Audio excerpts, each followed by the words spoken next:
Master academy online classes में एक बार पुनः आपका स्वागत है। मैं विशाल सर एक बार पुनः आपका स्वागत करता हूं।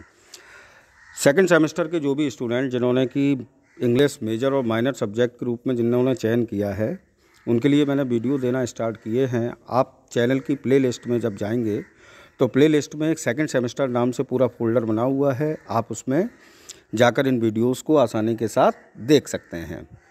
जैसा कि सेकंड सेमेस्टर में पहली यूनिट का नाम है फॉर्म्स ऑफ पोइट्री, और फॉर्म्स ऑफ पोइट्री में कुल मिलाकर मैं 5 वीडियो अब तक दे चुका हूं, जिसमें सोनेट, एलेजी, बैलेड, ओड और साथ ही साथ एक और है वीडियो, वो मैं आपको दे चुका हूं। तो आप उस प्लेलिस्ट में जाकर इनको देख सकते हैं। आज मैं इस फॉर्म्स ऑफ पोइट्री में जो टॉपिक लेकर आया हूं यूनिट फर्स्ट में, उसका नाम है द लिरिक। क्या नाम है साहब? The lyric. तो आज हम लोग इस वीडियो में लिरिक के बारे में चर्चा करेंगे और इसके महत्वपूर्ण जो पॉइंट्स हैं उन पर भी बात होगी। तो चलिए, पहला पॉइंट है आपका लिरिक में, the lyric is a short subjective poem which express the lyric is a short subjective poem which expresses the poets strong emotion.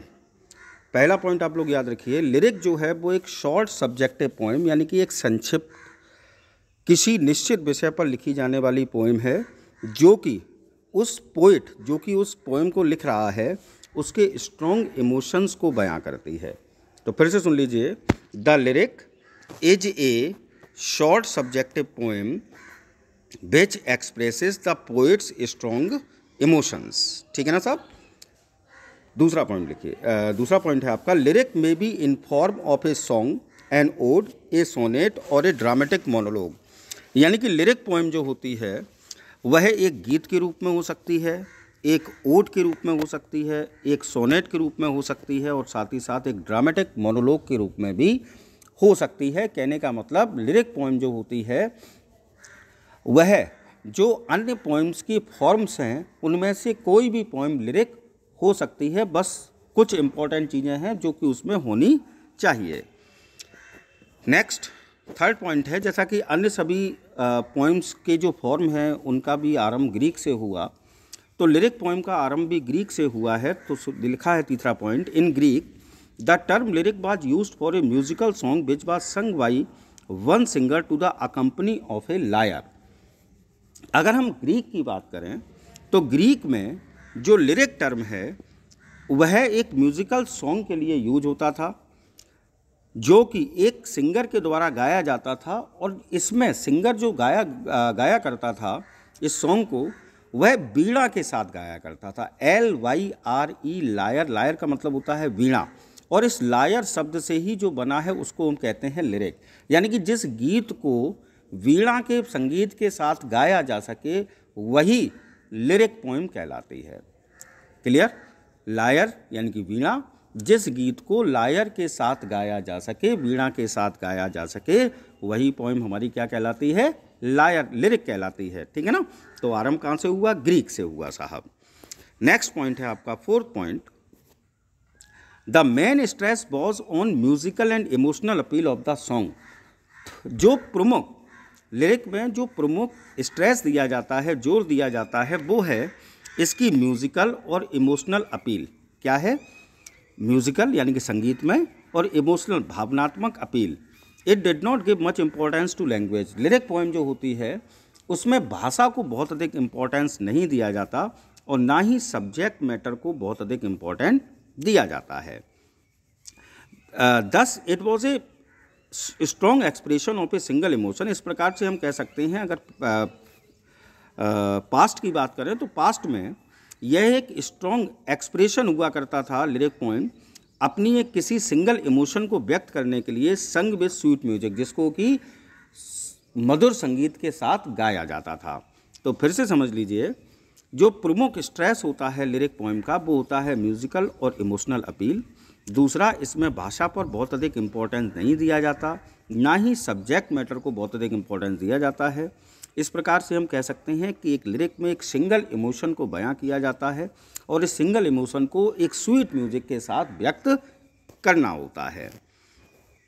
Fifth point है, the lyric was the most suitable form for the Elizabethan.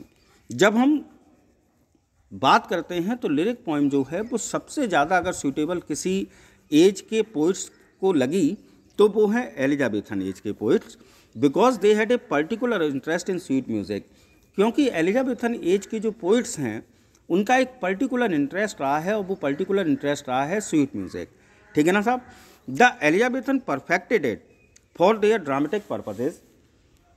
Elizabethan age के जो poets हुए उन्होंने lyric poem को और अधिक perfect किया, और कारण क्या था, जिससे कि इस लिरिक पोइम का प्रयोग वो अपने ड्रामाज में कर सकें, ड्रामेटिक पर्पजेज की पूर्ति के लिए। वैन इवन ड्रामेटिक स्पीच वर कंपोज्ड इन लिरिकल स्टाइल। यानी कि आप ये समझ लीजिए, जब आप एलिजाबेथन एज के ड्रामाज को पढ़ेंगे तो एलिजाबेथन एज के ड्रामाज में ढेर सारी स्पीचेस ऐसी आपको मिलेंगी जो कि लिरिकल स्टाइल में लिखी हुई हैं। और जब हम एलिजाबेथन एज की बात करते हैं तो विलियम शेक्सपियर का नाम आता है, और विलियम शेक्सपियर के कई ड्रामाज ऐसे हैं जिनमें उन्होंने स्पीच जो है वो लिरिकल फॉर्म में दी है। चलिए नेक्स्ट आता है अब बेस्ट एग्जाम्पल ऑफ लिरिक। क्योंकि आपको पता है सेकंड सेमेस्टर की एग्ज़ाम जो है वो MCQ टाइप होना है, ओमार बेस्ड होना है, तो पॉइंट्स याद कर लीजिए कुछ। Best examples of lyric, Shakespeare's merchant of Venice. Shakespeare साहब ने एक प्ले लिखा जिसका नाम है मर्चेंट ऑफ वेनिस। ठीक है ना। इसमें जो मुख्य पात्र है हमारी, जिसका नाम है पोर्सिया, पोर्सिया जो है इम्पोर्टेंट स्पीच देती है मर्सी को लेकर, दया को लेकर, दया की भावना को लेकर। तो उसकी जो स्पीच है वो एक लिरिक पोइम है जिसमें शब्द कुछ हैं, the quality of mercy is not strength. आप में से कई स्टूडेंट्स ने ये पोइम पढ़ी होगी, the quality of mercy is not strength. चलिए नेक्स्ट, शेक्सपियर का ही दूसरा एक प्ले है जिसका नाम है एज यू लाइक इट। ठीक है ना साहब।